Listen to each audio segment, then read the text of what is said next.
तपाईले हाम्रो त्यस्तो खालको भूमिका देख्नु भएको छ र मैले गएर राष्ट्रपतिलाई गएर मेरो पत्र बुझाएको छु र मैले ज्ञापन पत्र तपाईले अवसरै पाउनु भएन हैन अवसर पाउने नपाउने कुरा आफ्नो ठाउँमा छ प्रधानमन्त्रीसँग हामीले गएर हैन हामी गएकै छैनौं प्रधान सेनापतिसँग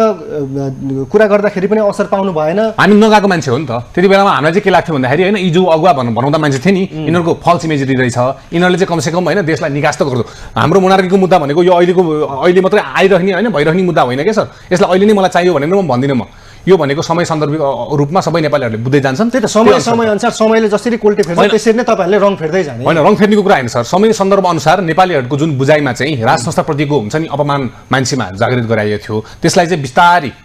नेचुरल प्रोसेसबाट हैन यो जुन माओइस्ट आन्दोलनको नाममा नेपालमा जुन बिख खोलिने काम भयो नि त्यसलाई बिचारी नेचुरली अब तपाईको त्यो पानीमा एउटा फोहोर पानीको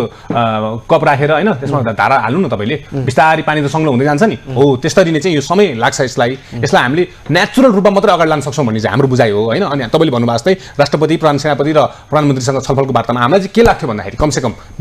बेनिफिट अफ डाउट हामीले के दिएको थियौं भन्दाखेरि यी पात्रहरूले चाहिँ कमसे कम गएर यो अहिले अन्यल र ओजेलबाट चाहिँ हामीले निकाल्दिन्छन् हैन गएर जायज मागहरु राख्छन् र कमसे कम यो व्यवस्थाको जुन त्रुटि छ त्यसलाई सच्याउने काम गर्छन् यो अहिले जुन त्यत्रो आन्दोलन भयो तर यिनीहरुले त्यो पनि गरेनन् यिनीहरुले के गरे थाहा नै भएन बन्द कोठाभित्र वार्ता गरे र बन्द कोठाभित्र आफ्नो वार्तामा के खालको सहमति गराए त्यो कसैलाई पनि थाहा छैन हैन त्यसमा तपाईहरुको चित्त दुखाइ छ चित्त दुखाइ